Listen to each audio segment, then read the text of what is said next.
dan vsem prisotnim. Se ni fajn biti prvo, veste, nisem rada prva, ampak če je treba povedati, pa bomo. Več kot 30 let sem v programih družin, otrok, podpornih programih družin, otrok in drugih, ki so brezno revščine.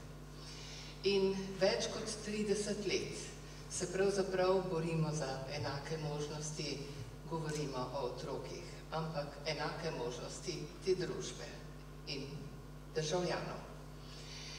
In če smo v preteklosti govorili, da je revščina nekaj, kar pritiče tistim, ki nimajo dela in nimajo zaslužka, pred breznom revščine nihče ni varen, potem smo sledili tudi temu, da smo imeli delavce, ki niso bili za svoje delo plačani, pa pravzaprav nihče od delodajalcev za to ni odgovarjal.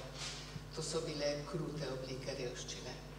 Ampak danes se soočamo z revščino zaposlenih, z revščino prekarnih delavcev in z revščino vseh SP-jev, pravzaprav tistih, ki sledijo tej družbeni anomaliji, plačilne nediscipline, vseh tistih, ki pravzaprav priborjenih pravic iz dela ne zmorejo uveljavljati, ker jih preprosto ni. Prekarni delavci niso varni, SP-ji niso varni. K nam prihajajo družine, kjer mamice po porodniški, pravzaprav te porodniške sploh ne morejo koristiti. Zakaj? Zato, ker je prenizka, da bi lahko preživela družino. Prihajajo neozdravljivo ali pa resno bolni mladi starši, ki se ne morejo posvečati zdravljenju. Zakaj? Zato, ker družina ne bi preživela. In ta nevarnost se seli na otroke. In to zelo močno. Če niso starši varni, če nimajo neke oblike varnosti, je seveda v družinah nimajo niti otroci. Kaj to pomeni, vemo vsi. Najprej, otroci revnih staršev seveda nimajo enakih možnosti vrstnikom, ki to imajo. Otroci staršev, ki se tako borijo, kot vam predstavljam, za svoje osnovno preživetje, pa delajo, ne morejo razvijati svojih potencialov in kar je najhuje, stiske staršev se nalagajo vanje in nanje. In njihovi problemi že mejijo na duševna obolenja. Vse več jih imamo, zdravstva, ki bi jih takoj sprejel in obravnaval, pa seveda ne. Ampak, če govorimo o prekarnih oblikah dela, ki ne zagotavljajo varnosti, potem moramo govoriti tudi o tem, da so bile odločitve politike zelo napačne. Pravice iz dela so zgodovina, so bile res težko priborjene. Ampak kako smo mogli ob vseh teh fleksibilnih oblikah dela in vsem, kar v tej družbi predstavljamo, pravzaprav dopustiti, da se tako kršijo kot se. Jaz verjamem, da lahko kaj spremenimo, ampak spreminjati moramo skupaj. Ne le kot politika, ampak kot pritisk družbe. In jaz verjamem, da vsi skupaj zmoremo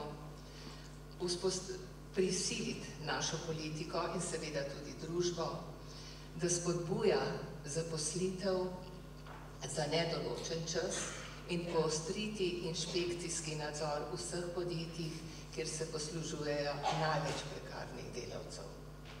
Mi razumemo tudi delodajalce. Fleksibilne oblike dela so potrebne, ampak če so potrebne, je vsakič potrebno pomisliti tudi, ali so varne.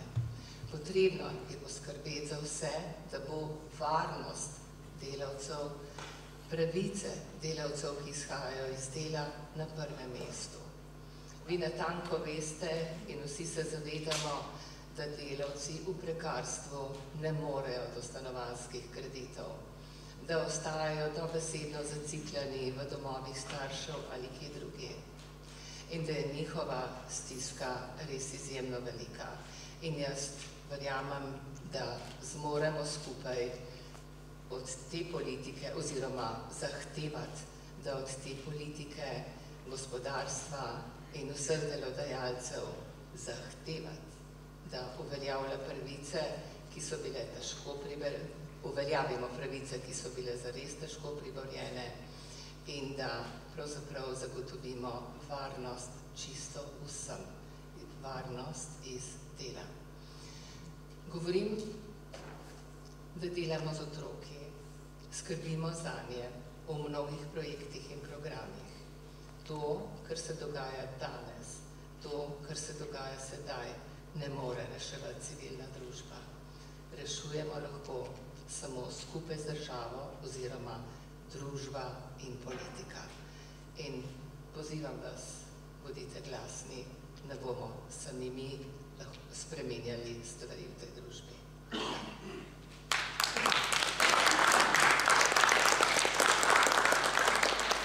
Čas ob tem, da kompleksno in celostno pomagamo.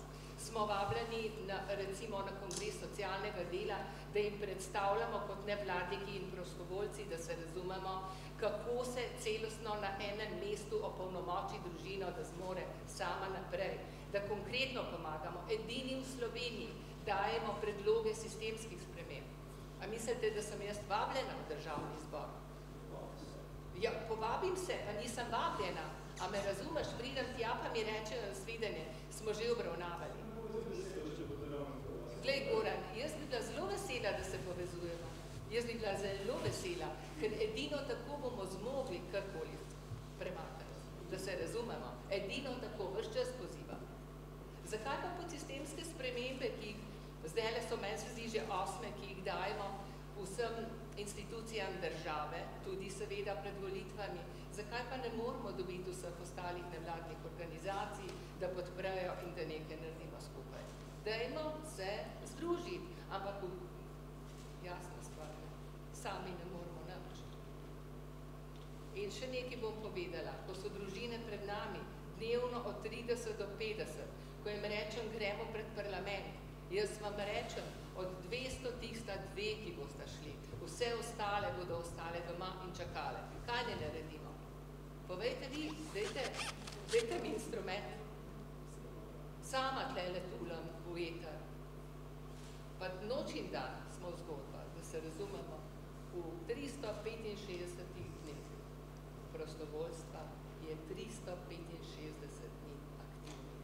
Da smo si najjasni, vse ne vem, koliko časa še, ampak dokler lahko pa bomo. In zato si želim, da bi se dvigali vsi.